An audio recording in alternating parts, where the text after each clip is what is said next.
Bismillahirrahmanirrahim. Assalamualaikum warahmatullahi wabarakatuh. Waalaikumsalam warahmatullahi wabarakatuh.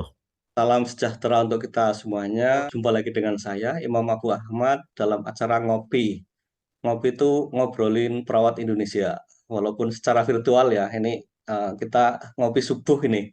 Karena di UAE habis subuh ya. Ngopi virtual dengan diaspora perawat Indonesia di berbagai negara. Tamu kita kali ini adalah Mas Muhammad Yusuf dari Jepang, perawat yang sudah berkarir sekitar mungkin lebih dari 15 tahun ya di Jepang. Beliau juga kebetulan Ketua DPLN PPNI Perwakilan Jepang. Apa kabar Mas Yusuf? Selamat pagi. Ya, selamat pagi waktu Uni Emirat Arab ya Pak ya. Selamat siang waktu Jepang. Alhamdulillah kabar baik. Kabar Puasa ke baik. berapa ya? Iya. Puasa. Berapa lama puasa di situ? Puasa sekarang Alhamdulillah lebih pendek karena masuk hampir di selesai musim dingin ya, di akhir musim dingin. Jadi sekitar Hmm. 14 jam. Izinkan saya menyapa perawat Indonesia dulu. Apa kabar semuanya? Semoga sehat sejahtera selalu. Semoga dalam bulan Ramadan ini bagi yang Muslim, saya mengucapkan selamat menjalankan ibadah puasa, tetap semangat melayani sesama dan sepenuh hati. Semoga mendapatkan tambahan pahala yang berlipat ganda. Oh ya, bagi yang baru mengikuti podcast di channel saya ini, kenalkan saya Imam Abu Ahmad, perawat tinggal di Abu Dhabi, United Arab Emirates. Saya senang sekali berbagi informasi keperawatan khususnya di luar negeri. Masih dalam suasana ulang tahun emas PPNI yang ke-50, saya ucapkan semoga PPNI semakin jaya dan bisa lebih bermanfaat bagi anggotanya. Nanti kita akan bahas sedikit tentang update terbaru, mungkin ada peluang kerja perawat di Jepang atau caregiver, masih ada atau enggak, bagaimana mempersiapkannya, apa saja tantangan, apa saja keuntungannya, mungkin nanti bisa diupdate sama Mas Yusuf. Tentunya juga tidak lupa kita akan bahas tips dan trik praktis agar sukses bekerja di Jepang. Bagi teman-teman yang tertarik untuk bekerja ke luar negeri atau khususnya ke Jepang, tetaplah bersama kami dan simak pembicaraan kami sampai selesai. Ya, sebelum kita mulai, saya akan kenalkan dulu narasumber kali ini. Namanya Mas Muhammad Yusuf, Eskep RN MKM. Beliau lulusan Akademi Perawat, kemudian S1-nya di Fakultas Ilmu Keperawatan Universitas Indonesia. Saat ini juga sudah menyelesaikan studi Magister Manajemen Pelayanan Kesehatan ya di Jakarta. Beliau sekarang sebagai Registered Nurse di Jepang.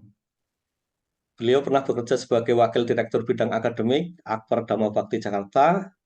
Sekarang beliau sebagai perawat Kawakita General Hospital Tokyo dan dosen sampai saat ini.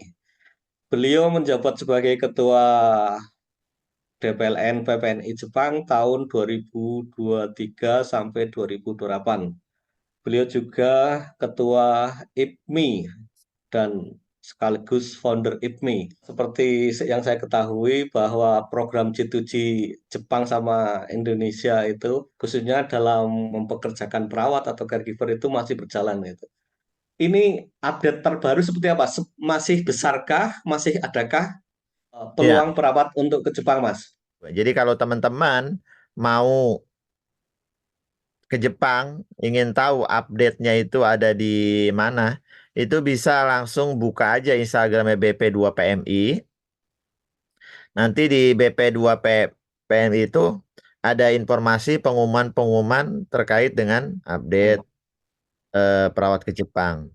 Nah, sekarang sedang dibuka pendaftaran program G2G Jepang untuk kandidat nurse dan caregiver atau care worker angkatan ke-18, Pak.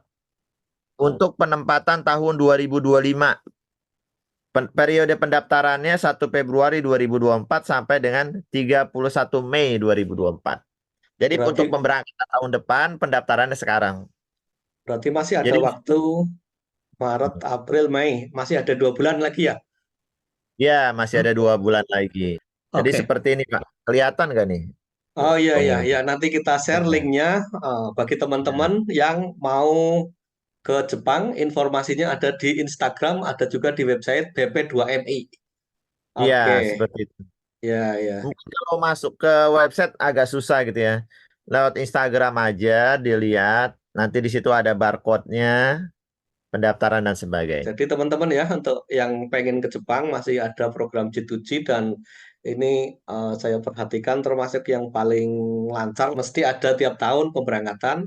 Untuk teman-teman silakan informasi yang lengkap itu ada di Instagram BP2MI. Di situ nanti ada barcode, di scan nanti akan terhubung dengan informasi-informasi bagaimana syarat-syaratnya, bagaimana kualifikasinya. Nah, saya sekaligus mumpung ada di sini, syarat-syaratnya bisa kerja ke Jepang itu apa? Untuk ke Jepang, kita ada dua program. Ya. Ada yang bekerja sebagai perawat nurse, nurse ya, sebenarnya perawat. Ada yang bekerja sebagai caregiver. Ini dulu yang harus dipahami nih, pertama ya, karena di internet itu banyak informasi bekerja sebagai perawat di Jepang gitu ya. Nah ini nanti yang itu belum jelas dia sebagai nurse atau sebagai caregiver. Nah kalau yang program nurse, ini secara umum yang baru ada yang G2G Pak. Jadi Ya, kalau ada swasta-swasta itu mereka bukan nurse tapi rata-rata caregiver. Tapi kalau G2G bisa nurse dan bisa caregiver. Kalau yang program-program swasta itu untuk caregiver. Nah yang kedua, kalau mau masuk sebagai nurse, syarat-syaratnya secara umum ini, ya, syarat-syarat sebetulnya banyak ya. Maksudnya secara administrasi banyak. Tapi yang membedakan di sini Pak. Jadi kalau untuk yang nurse, itu kalau dia lulusan D3 keperawatan, dia harus ada pengalaman kerja dulu 2 tahun. Baru dia bisa mendaftar sebagai calon nurse. Atau kalau yang S1 keperawatan, dia sudah punya program nurse profesi, itu cukup tuh, 1 tahun aja. Terus usia juga ada, oke. maksimal 35 tahun. Terus memang harus ada STR ya, zaman sekarang. Dulu zaman saya nggak ada STR. Terus ini baru sekarang nih Pak, baru sekarang ya. Jadi ada syarat bahasa Jepang. Bahasa Jepang dengan level paling terendah lah, gitu ya. Eh, Kalau di teman-teman yang biasa belajar bahasa Jepang, itu ada tahu ya, ada N5. N5 itu udah terendah. Paling tingginya itu N1 gitu ya. N1, N2, N3, N4, N5. Level paling terendah itu sudah bisa masuk eh, program nurse. Untuk Ya. mencapai N5 itu perlu pelatihan kursus bahasa Jepang berapa lama? Kalau saya dulu kursus bahasa Jepang 6 bulan, pelatihan bahasa Jepang 6 bulan di Jepang, saya Hmm. udah lulus S3 langsung. Mungkin teman-teman yang belajar bahasa Jepang 6 bulan di Indonesia itu bisa N5, bisa N4. Nah, kalau yang kedua, yang program caregiver, itu dia dari D3 keperawatan, D4 keperawatan, atau S1 keperawatan. Tidak ada pengalaman kerja udah bisa langsung daftar sebagai caregiver. Apa namanya, baru lulus, itu udah langsung bisa langsung daftar caregiver. Nah, sekarang yang banyak itu ini Pak, caregiver. Karena Hmm. mereka udah nggak mau menunggu di Indonesia, mau langsung ke Jepang gitu kerja kan. Ya. Program-program kampusnya juga seperti itu. Lulus bekerja sebagai perawat di Jepang gitu kan. Itu rata-rata programnya caregiver, Oh, bukannya nurse. tadi disebutkan kalau caregiver itu mesti dari swasta kayak gitu. Program G2G ada juga, nurse dan Ah, caregiver. oh, caregiver. Kalau program swasta semua rata-rata caregiver, nggak ada program nurse. Pertanyaan saya, Hmm. caregiver sebagai sama-sama lulusan misalnya D3 dengan pengalaman 2 tahun, kemudian ada langsung D3 karena nggak mau nunggu jadi caregiver. Pertama, bedanya salary-nya berapa? Atau kalau udah sampai di sana jadi caregiver, kemudian bisa di-upgrade nggak jadi perawat kayak gitu? Silakan. Ya, ya menarik Pak. Saya mau sedikit jelaskan dulu prosesnya ya. Oh, Nah, silakan ya. setelah mereka daftar, lulus, nanti mereka ada pelatihan bahasa Jepang. Ini enaknya program di Jepang ya Pak. Mereka ada pelatihan budaya Jepang dan bahasa Jepang selama 1 tahun. Mm-mm. 6 bulan di Indonesia, 6 bulan di Jepang. Mereka diajarin tuh bahasa Jepang, pelatihan budaya-budaya Jepang, sistem kesehatan di Jepang. Nah, selama 1 tahun itu tapi sudah digaji Pak. Sudah dapat uang saku 6 jutaan, 5 juta sampai 6 jutaan. biaya hidup sudah dijamin, makan, kesehatan, terus ya semuanya lah, penginapan dan sebagainya itu udah setara hotel, hotel Wah, berbintang. Iya, satu orang satu kamar, udah lengkap fasilitasnya gitu ya. Kamar mandi apa semuanya. Nah, setelah itu mereka eh, apa namanya dilepas ke rumah sakit masing-masing, belajar sambil kerja di tempat kerja masing-masing, sambil targetnya itu adalah lulus lisensi nurse dan caregiver. Kalau lulus, mereka bisa lanjut bekerja selamanya di Jepang. Kalau tidak lulus, nanti ada proses perpanjangan 1 tahun. Kalau enggak, ya mereka harus pulang ke Indonesia. Secara garis besar perbedaannya di sini, Pak. Nurse itu atau dari bahasa Jepang disebut dengan kangoshi, itu perawat yang bekerja di rumah sakit. Secara umum sama dengan perawat di Indonesia lah ya. Kompetensinya ya. nyuntik, infus, semuanya sama. Nah, kalau caregiver itu disebut dengan kaigo fukushi atau perawat di panti jompo gitu ya. Nah, ini dia tidak melakukan kompetensi yang harus dilakukan sama perawat. Beda ya. Jadi nggak boleh suntik, nggak boleh infus, nggak boleh apa gitu ya. Bahkan tanda-tanda vital juga mungkin kayaknya bukan bukan caregiver, bukan kaigo fukushi gitu ya.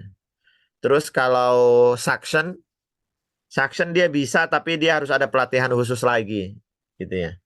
Nah, Oke. seperti perawatan luka dia nggak bisa gitu ya. Nah, terus tadi Bapak tanya apa gaji ya, Pak? Ya, Ya. ini gajinya sekitar seginilah. Kalau yang calon nurse, gaji sebelum lulus ujian ya, itu rata-rata 17 sampai 18 juta rupiah per bulan. Tapi kalau sudah lulus ujian sebagai nurse, itu rata-rata 40 sampai 50 juta rupiah per bulan.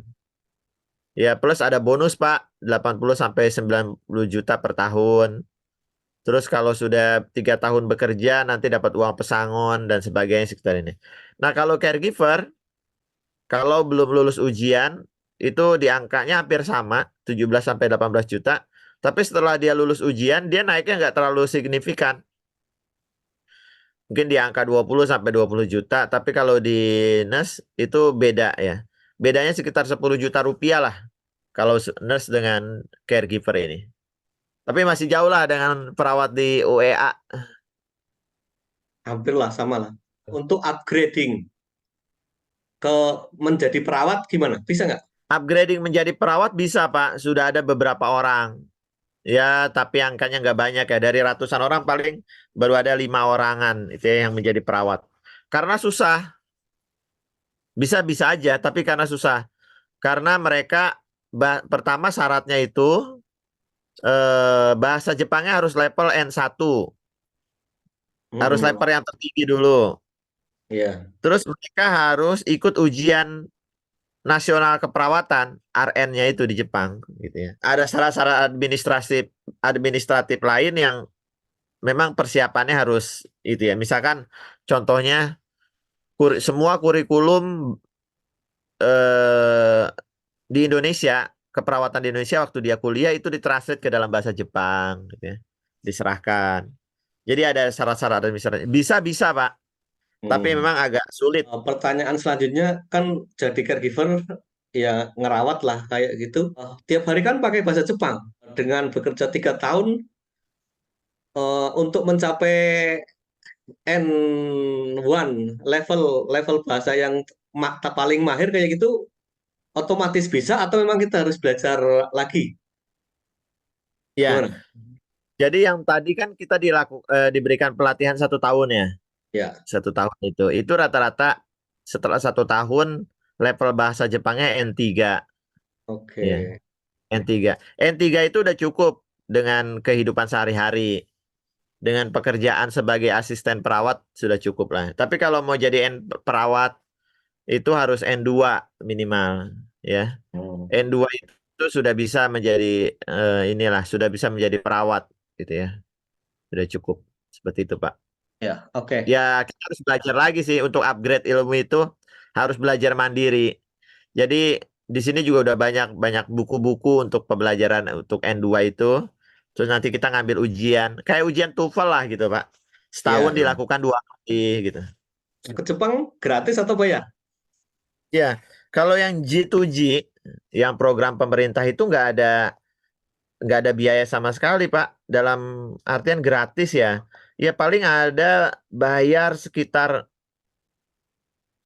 1 juta rupiah itu untuk apa gitu, untuk pemeriksaan kesehatan atau untuk apa gitu ya. Selebihnya saya dulu gratis, Pak, nggak keluar biaya sama sekali Sampai sekarang kan? gitu ya. Sampai sekarang yang G2G ya, Ya, yang G2G. G2G. Ya. Oke. Nah, kalau yang program caregiver yang swasta yang lewat LPK LPK gitu ya, itu mereka untuk mencapai apa namanya ke Jepang, mereka ada pelatihan dulu tuh di LPK itu, pelatihan bahasa Jepang berapa bulan, misalkan 3 bulan, itu udah dengan biaya hidup rata-rata katanya 30 juta sampai 50 jutaan, Pak. Oh gitu. Oke. Iya, Yang sudah lewat dengan swasta tiket gitu ya, pesawat, sekitar 50 yang lewat juta. swasta. Udah dengan tiket pesawat, terus bayar pelatihan bahasa berapa bulan gitu ya. Pokoknya Oke. udah sampai di Jepang itu 30 jutaan minimal. Itu jadi caregiver, kebanyakan seperti itu ya. Hmm. Jadi caregiver, iya. Oke, dengan membayar segitu, kemudian berangkat ke Jepang, kemudian jadi caregiver, worth it. Ya, itu tadi dari gaji tadi dia bisa nabung misalkan 10 juta per bulan, ya mungkin 6 bulan dia akan kembali gitu. Iya, Itu seperti tadi itu. ada kalau yang perawat gaji sampai 50 juta, kemudian caregiver 22 juta maksimal kayak itu. Itu bukan net, ada pajak, ada apa ya bisa diterangkan Mas? Oh iya, iya, betul Pak. Jadi itu kotor ya. Setelah kita potong pajak, asuransi, biaya hidup, biaya hidup di Jepang kan mahal ya Pak. Ya. Gas, listrik, air ya, makan. Kita kan harus makan ya Pak. Ya rata-rata bersihnya ya mungkin dapat yang bisa kita tabung gitu ya, masuk rekening itu 25 jutaan ya, 20 juta. Untuk yang nurse, untuk yang caregiver 25 jutaan lah gitu ya. Untuk yang caregiver ya ini sebetulnya tergantung orangnya juga sih ya Pak. Kalau Ya, biaya gaya hidup ya. hidupnya. Iya, gaya hidupnya, ada biaya jalan-jalan, biaya apa gitu kan. Itu ya mungkin dia bisa nabung ya itu tadi 10 atau 15 juta gitu. Biar banyak teman-teman yang tertarik, mungkin bisa dijelasin keuntungannya kerja di sana itu seperti apa itu yang secara umum biar memotivasi teman-teman kayak gitu. Ya, keuntungan kerja di Jepang ya. Eh, ini juga mungkin saya pakai ini aja Pak ya, pakai share screen. Selain ekonomi tadi ya, Hmm. ekonomi jelas eh, jauh di atas Indonesia kali ya Pak ya keuntungannya. Karena bisa Ya. nabung. Saya termasuk yang pernah bekerja di Indonesia sebagai perawat 4 tahun Pak. Ya, bagaimana saya harus gali lubang tutup lubang lah waktu di Indonesia. Jangan kan kita mikir nabung gitu kan Pak ya, buat pas-pasan itu. Tapi ketika saya sudah ke Jepang, ya alhamdulillah ekonomi membaik, ekonomi keluarga membaik. Itu dari segi ekonomi ya. Hal-hal positifnya mungkin selain ilmu dan pengalaman, budaya Jepang itu unik kan Pak. Iya. Ya, Jepang itu kan agak berbeda dengan negara-negara lain. Ya, semua teman-teman tahu ya, bagaimana etos kerjanya, ya, bagaimana dia bisa membangun negara ini ketika sudah hancur lebur di Perang Dunia Kedua 1945. 1945 dia hancur lebur, termasuk Tokyo, semua rata dengan tanah, bukan hanya Hiroshima dan Nagasaki. Tapi di 65 dia sudah bisa mengadakan Olimpiade. Bagaimana Hebat ya. semangat. Iya, bagaimana semangat dia bisa membangun negeri. Itu pertama yang bisa kita pelajari, etos kerjanya. Terus orang Jepang itu menghargai waktu, taat peraturan, budaya bersih. Ya pokoknya hal-hal yang baik dari Jepang kita bisa pelajari ya, budaya-budaya Jepang. Selain ekonomi, tadi gaji bulanan, dapat uang pesangon, uang pensiun. Yang unik juga ya itu, jalan-jalan di Jepang ini jadi salah satu kelebihan juga ya. Karena salah satu dinasti wisata dunia itu kan Jepang, ya, yang banyak dikunjungi orang-orang. destinasi. Pak Imam, saya tunggu kedatangannya di Jepang lah. Siap, Nah, insya Allah kawan-kawan. Ya. terus kalau yang muslim itu bisa ngaji tanpa mengantri, Pak, sampai Haji. menjelang corona ya. Tapi mulai tahun ini kalau nggak salah prosesnya berbeda ya, harus daftar sendiri. Jadi nggak lewat agen, gitu ya. Tapi intinya bisa haji tanpa mengantri ya.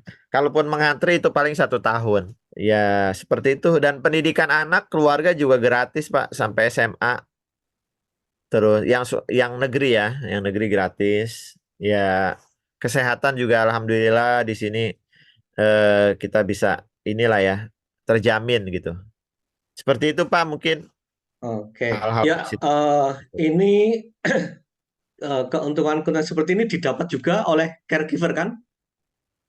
Iya sama ya. Sama. Sama Oke. dapat juga oleh caregiver, paling bedanya di gaji tadi gitu ya. Hmm. Digaji, di bonus, di uang pesangon sama uang pensiun. Kalau secara lainnya semua sama. Ya, oke. Ini teman-teman ya, saya garis bawahi. Kalau kebanyakan orang yang Muslim itu mau kerja jadi perawat di Saudi biar bisa haji. Kalau kau pengen cepet haji, kerja ke Jepang. Alternatifnya gitu kan? Iya, iya. Kalau di Ya. Uni Emirat sendiri Pak, kalau kita mau haji itu antri nggak Pak? Nah, dulu gampang. Dulu kita bisa bebas, cuma karena ada peraturan baru, ada kuota gitu ya. Setiap 1 juta itu kan 1.000 orang. Nah, penduduk lokalnya kan paling cuma 1,6 juta atau 2 jutaan lah kayak gitu. Kalau itu Hmm. dibebaskan untuk orang yang non lokal, itu orang yang non lokal kan lebih banyak. Mungkin sekitar 10-an juta kayak gitu. Jadi Ya. orang lokalnya sedikit. Jadi kalau dibebasin mereka nggak kebagian kuota. Jadi prioritas untuk mereka. Zaman saya tahun 2000 sampai 2010 itu kita gampang dan murah.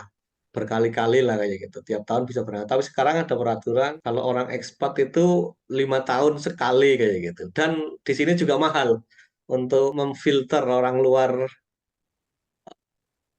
naik haji dari UAE itu dibatasi 5 tahun dan mahal sekitar mungkin 100 jutaan lah. Dulu paling cuma 10 juta, sekarang 100 juta gitu. Ya di Jepang juga haji seperti itu Pak. Kita sebaliknya, karena Muslim di Jepang, asli Jepang itu masih sedikit, jadi peluang kita untuk haji itu lebih besar. Gitu. Walaupun sekarang itu sama seperti tadi Pak dibatasi. Yang sudah haji dulu setiap tahun bisa, sekarang 5 tahun sekali dibatasi. Ya, di samping keuntungan yang banyak tadi, Masya Allah, eh, sekarang tantangannya, Mas. Dukanya itu. Kadang-kadang kan kita lihat orang, oh saya pengen ke Jepang nih, seperti Mas Yusuf enak, kayak gitu. Tapi di balik itu tantangannya apa, kayak gitu. Jadi mereka biar siap. Nah ini tantangannya Pak. Bayangan aja ya. Ini saya cuman PowerPoint lama ini Pak, mohon maaf nih ya. Tapi kurang lebih sama. Dari ini aja yang 2015 ya Pak. Dari 357 peserta perawat yang ingin mendapatkan lisensi perawat ujian ya, yang ujian itu yang lulus hanya 26 orang, Pak. Hmm. Jadi apa namanya rata-ratanya hanya 7,3% atau di bawah 10% gitu. Contoh ya. Nah, ini Ya, juga ada angka nih 2016 kelihatan nggak ya? Nah, ini 2016 pesertanya itu 429 orang secara umum dari 3 negara, Pak. Kelihatan ya, Pak, yang ini ya, Pak? iya, iya. Nah, yang lulus 47 orang atau 11% saja. 11 orang orang Indonesia, 14 orang orang Vietnam, 22 orang Filipina. Nah, ini kendala kita tetap di bahasa, Pak. Walaupun dikasih pelatihan bahasa Jepang, karena ujiannya itu seperti ini, bukan dalam bahasa Inggris, dalam tulisan kanji, hiragana, dan katakana, gitu ya. Kalau di Uni Tuh, Emirat Arab, ujiannya pakai bahasa Arab, Pak. pakai bahasa Inggris. Ya. Bahasa Inggris kan. Nah, Jepang ini beda. Jepang itu memang negaranya kalau kamu mau bekerja di sini, ya udah ikutin aturan di sini gitu. Kalau lo mau perlu, ya udah ikutin aturan gue gitu istilahnya Pak. Karena mereka Ya, di sini nggak pakai bahasa Inggris, mereka pakai bahasa Jepang. Jadi ini kendala utamanya Pak. oke. Kendala utama Tadi adalah seperti ya bahasa hmm, ya. Tadi saya bahasa. tangkap eh, pelatihan 1 tahun 6 bulan di Jepang, kalau nggak salah itu bisa sampai ke level N3 gitu. Level N3 Iya, itu bisa baca kayak gini? level N3 bisa baca kayak gini, tapi ya separuh lah Pak. Nggak semuanya bisa. Yang bisa baca seperti ini level N2 Pak. N2. Iya. Maksudnya kadang kita bisa baca tapi kita nggak mengerti maksudnya gitu. Toolnya itu ya. Jadi Iya, pemahaman yang benar 100% kadang kita salah kayak gitu masih. salah. Sebetulnya ini soal ini gampang Pak. Ini contoh soal ya Pak ya. Contoh Ya, soal ujian nasional. Saya bacain soalnya Pak ya. ya. Hinkai no oto de okuriasui no wa doreka. Katanya gitu Pak. Nah, Ichi dasui ni hinketsu sang hatsunetsu yong ketsunyo. Kalau di bahasa Indonesia kan gejala yang muncul ketika ada orang atau pasien itu yang terjadi muntah berulang. Oke. Satu, dehidrasi. Dua, anemia. Tiga, suhu tubuh meningkat. Empat, uremia atau perdarahan urin. Mm-mm. Jawabannya dehidrasi. Dehidrasi nomor Ya. satu. Cuman kan kita nggak ngerti Pak kalau nggak belajar Pak kanji. Seperti itu. Ini soal yang paling ringan ya. Nanti soal itu memang macam-macam. Ada soal cerita, soal apa gitu. Nah, kalau yang nomor dua nih Pak, di bawah ini yang paling mendekati adalah gejala sianosis yang tampak adanya perbedaan kulit gitu ya. Jadi pada orang yang sianosis itu terjadi perubahan warna kulit. Yang paling dekat adalah satu, kebiruan, dua, kemerahan, tiga, kekuningan, empat, putih. Kebiruan. Iya, yang jawaban nomor satu, orangnya sianosis. Seperti itulah, Pak. Kurang Oke. lebih. Ya, Iya. ya.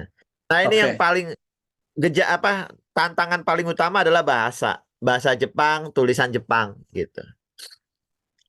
Oke, pertanyaan saya Ya. di samping apa kalau kita bandingkan belajar bahasa Inggris sama bahasa Jepang, tingkat kesusahannya beda berapa level?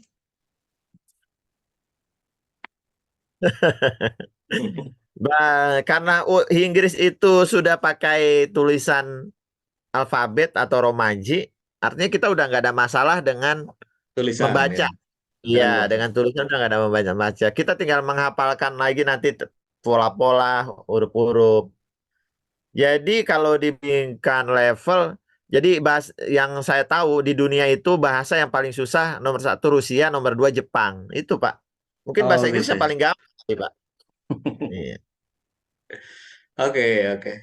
Berarti memang Iya. tantangannya yang nomor satu bahasa. Ya, nomor dua. Bahasa. Nomor dua ini. Uh, Pertama, makanan halal.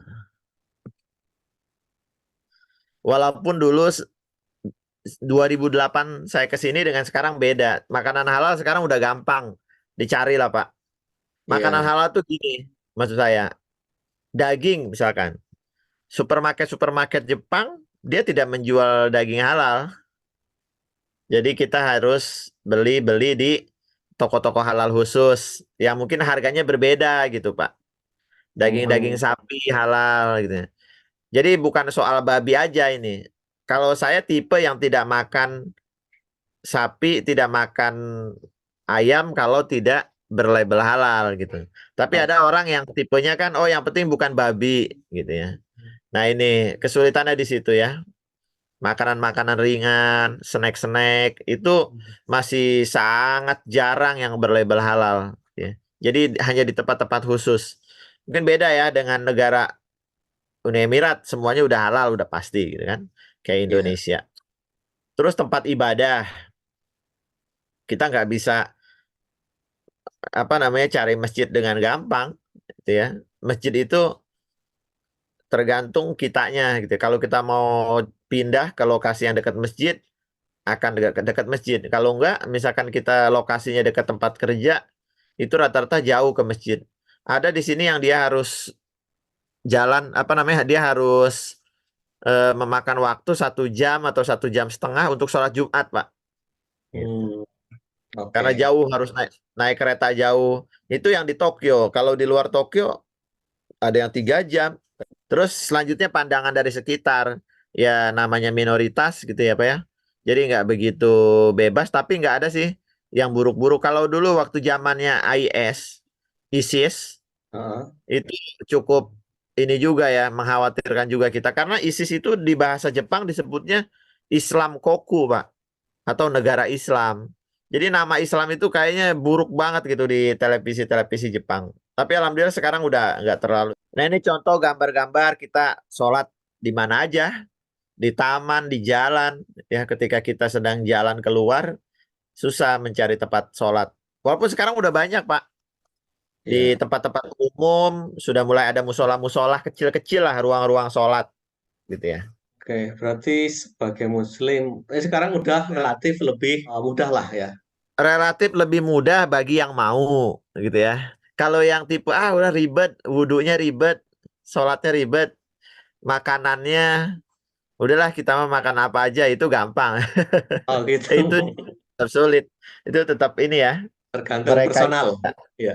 iya. Ini tadi barusan nomor dua ini. Yang lainnya secara umum itu kan sebagai Muslim itu. Jepang ini kan memang negara yang gila kerja ya. Iya. Gila etos kerjanya itu tinggi. Mereka sangat tabu ngambil libur banyak-banyak. Anggaplah misalkan cuti musim panas itu maksimal 1 minggu dia nggak bisa. Nah kita tuh kesulitan kalau mau mudik ke Indonesia ya, yang Oh mau gitu. ngambil 2 minggu 1 bulan itu sulit Pak.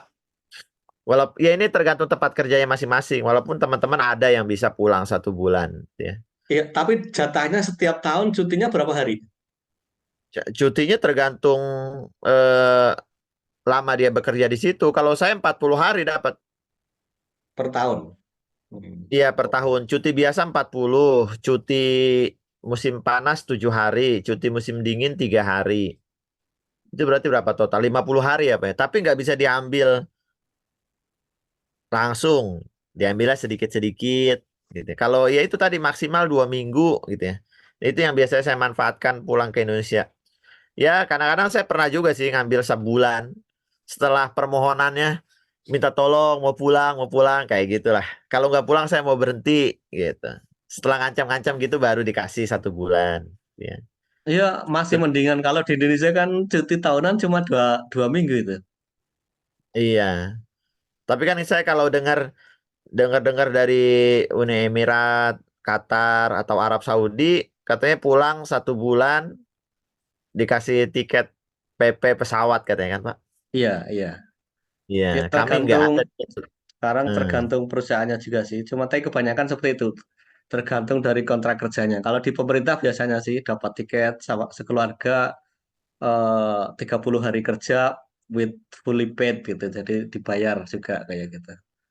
Kita Hmm. nggak ada itu, Pak. Bayar sendiri tiket pulang. Tapi 30 hari itu kita dianggap kerja, cuti Ya, berbayar. masih ada lagi tentang tantangan atau susahnya di sana yang perlu Ya, diperhatikan gitu. ya, ya itu.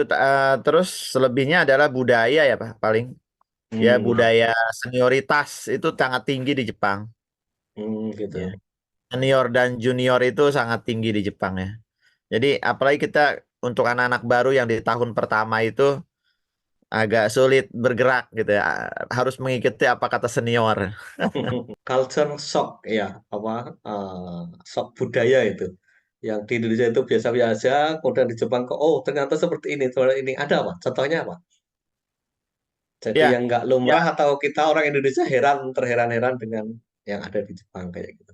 Yang paling contoh adalah kalau orang Indonesia itu friendly, Heeh. Maksudnya gampang kita itu kenal dengan orang udah langsung jadi teman kan, baru kenal 1 jam. Kalau orang Jepang tuh enggak. Jepang itu ada istilah dalam dan luar, Pak. Orang dalam dengan orang luar, gitu ya. Kalau keluarga itu dianggap orang dalam, kalau orang-orang yang bukan keluarga itu kalau belum kenal banget itu nggak bisa dianggap orang dalam, orang luar. Jadi nggak friendly, Pak, orang Jepang. Di tempat kerja kita biasa kerja bareng gitu ya, di dunia kerja ngobrol-ngobrol-ngobrol. Pas ketemu di luar itu kayak orang nggak kenal, salam aja Oh, gitu. oh kayak gitu ya. Iya. Nah, Iya. itu kenapa? Budaya mereka seperti itu.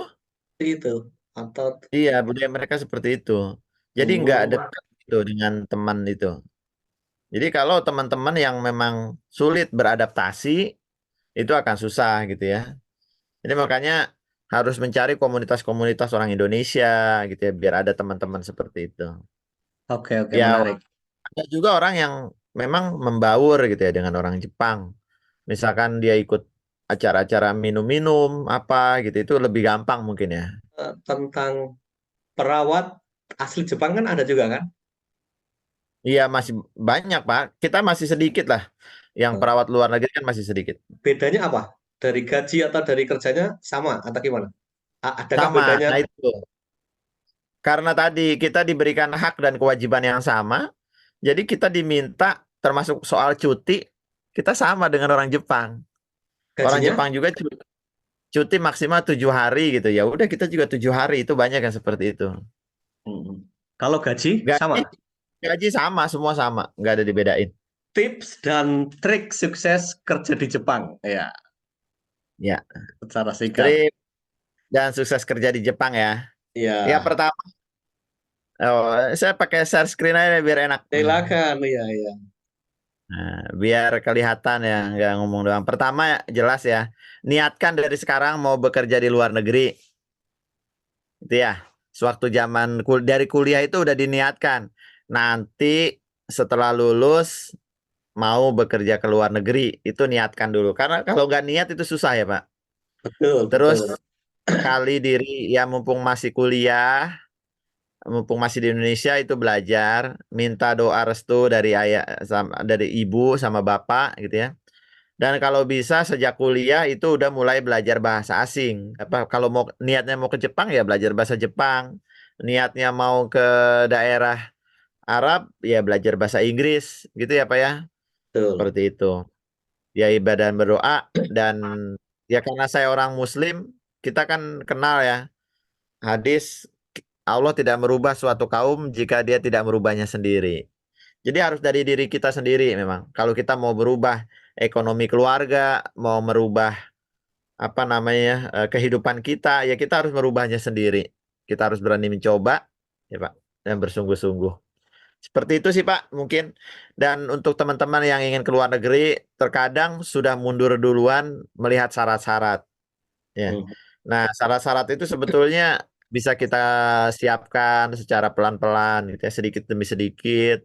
Dikumpulin itu insya Allah nanti bisa kelar juga. Itu aja Pak, mungkin tipsnya dari saya. Oke. Pesan yang terakhir untuk Ya, perawat yang Indonesia secara umum yang pengen kerja ke luar negeri. Apa?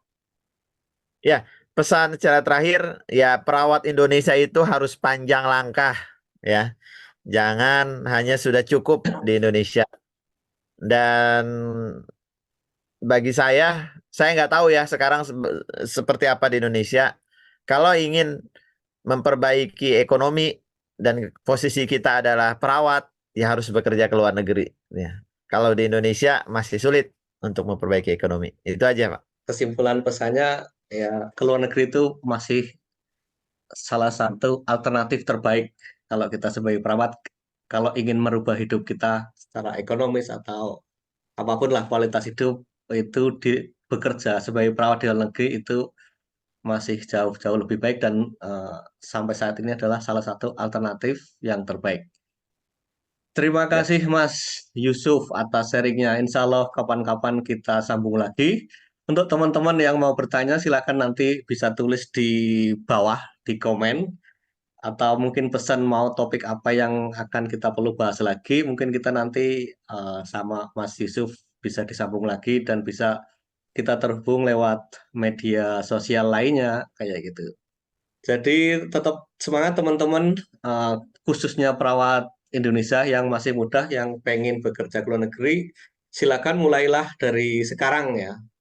Eh, Kalau yang masih mahasiswa ya seperti tadi disampaikan, tentukan tujuannya kemana, siapkan mentalnya dulu, minat bekerja ke luar negeri, mau ke Jepang harus bahasa Jepang, mau ke Jerman harus pakai bahasa Jerman, ke Belanda siapin bahasa Belanda dari awal kayak gitu. Karena nomor satu masalah yang paling sering dihadapi yaitu masalah bahasa gitu kan. Dan bahasa Jepang itu termasuk salah satu bahasa yang tersusah setelah Rusia kalau saya nggak salah tadi.